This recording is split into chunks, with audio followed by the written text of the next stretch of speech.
Halo teman-teman, pada malam ini kita berjumpa lagi dengan AWG Nasa Motor.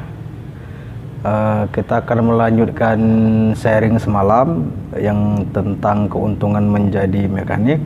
Maka pada malam ini kita akan berbincang sedikit apa saja keuntungan-keuntungan daripada mekanik tersebut. Oh ya, teman-teman memberitahu juga bahwa di sini banyak iklan ya, ada suara hewan, ada juga suara kendaraan. Soalnya saya di pinggir jalan raya dan juga ada suara kicauan hewan sebab di belakang kita ada sebuah danau kayak gitu. Jadi kembali lagi ke topik perbincangan, kawan-kawan. Apa saja sih keuntungan daripada mekanik? Untuk saya, orang yang tidak berpendidikan tinggi, tidak berilmu mumpuni, maka begitu banyak keuntungannya, terutama mencari pekerjaan. Karena kita tahu sendiri di era zaman sekarang bahwa pekerjaan itu begitu sulit, bahkan saingan begitu banyak. Orang-orang juga sekarang lebih banyak yang mencari pekerjaan daripada yang bekerja. Karena kenapa semuanya terjadi? Karena perputaran global ekonomi memang yang begitulah akan terjadi. Memang itulah sudah roda putaran kehidupan dunia. Semakin hari semakin susah, semakin hari semakin berat. Tapi kita sebagai manusia harus bertekad kencang dan beringinan kuat untuk mau berubah, untuk mau menggapai sebuah keberhasilan. Akan tetapi memang keberhasilan itu bukan suatu hak kita. Itu ialah hak yang Sang Pencipta menentukan kita berhasil atau tidaknya. Hanya saja kita berkewajiban untuk belajar dan berharap. Jadi keuntungan daripada mekanik, teman-teman, terutama saya bilang tadi, mudah mencari pekerjaan. Karena kenapa? Biasanya banyak orang-orang yang punya toko spare part, terutama bidang kendaraan bermotor.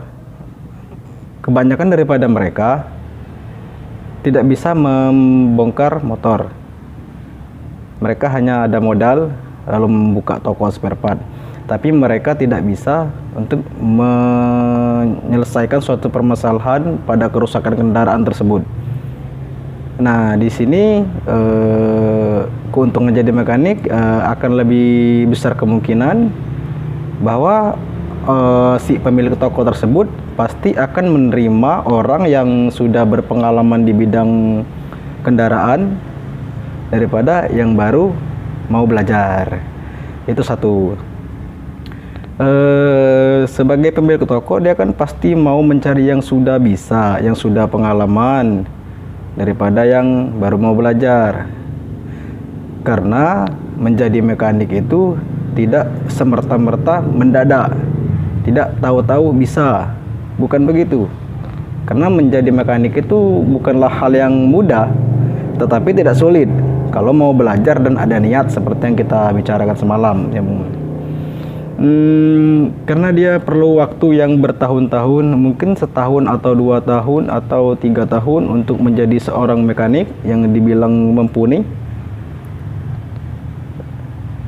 Karena menjadi seorang mekanik itu tidak semua orang sanggup untuk melaksanakannya, tetapi semua orang pasti bisa kalau mau belajar dan mau memperdalam ilmunya, terutama di bidang kendaraan bermotor roda 2.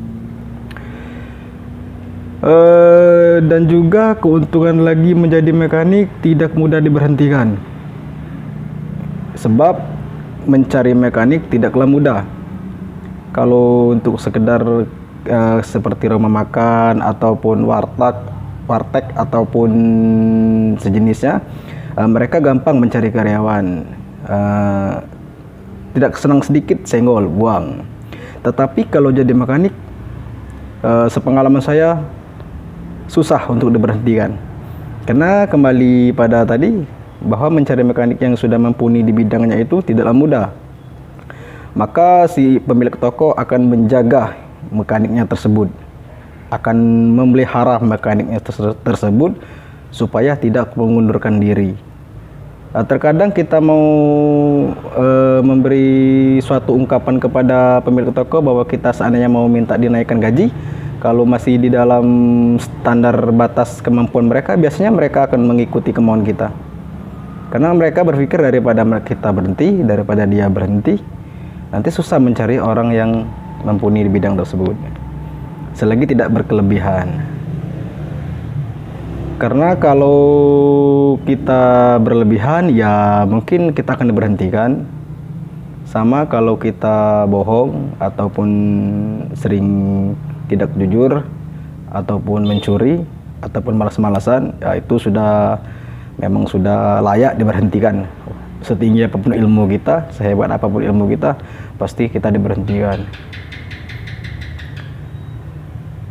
Terus banyak lagi keuntungannya, banyak.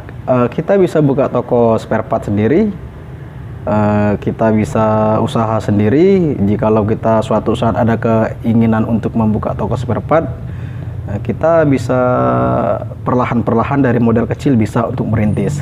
Karena kenapa? Kita tidak membayar mekanik pada saat usaha kita baru merintis. Kita belum bisa ngaji mekanik karena usaha kita baru. Ya, karena dengan keuntungan kita dulu pernah menjadi mekanik, ya kita lah yang bikin toko, buka toko, kita sendiri mekaniknya. Maka lebih menghemat pengeluaran. Kemudian berikutnya keuntungan jadi mekanik, kalau saya pribadi berpikir, bukan menantang takdir, sekedar berpikir ya, bukan untuk mau melawan kehendak yang kuasa. Tapi kalau dalam pikiran saya, menjadi seorang mekanik itu sesusah-susahnya kehidupan tidaklah begitu susah seperti orang-orang yang di bawah kita. Karena kenapa? Orang yang mempunyai ilmu di dalam kehidupannya, walaupun dia merasa sulit, tidak sesulit orang yang tidak mempunyai ilmu. Itulah sharing singkat kita pada malam ini. Nanti di lain waktu kita akan berbincang-bincang lagi untuk mencari topik baru.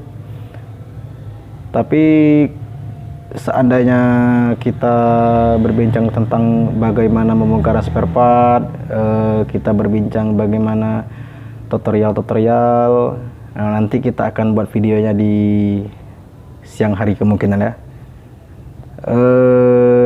Ya itulah teman-teman, terima kasih sharing singkat kita pada malam hari ini.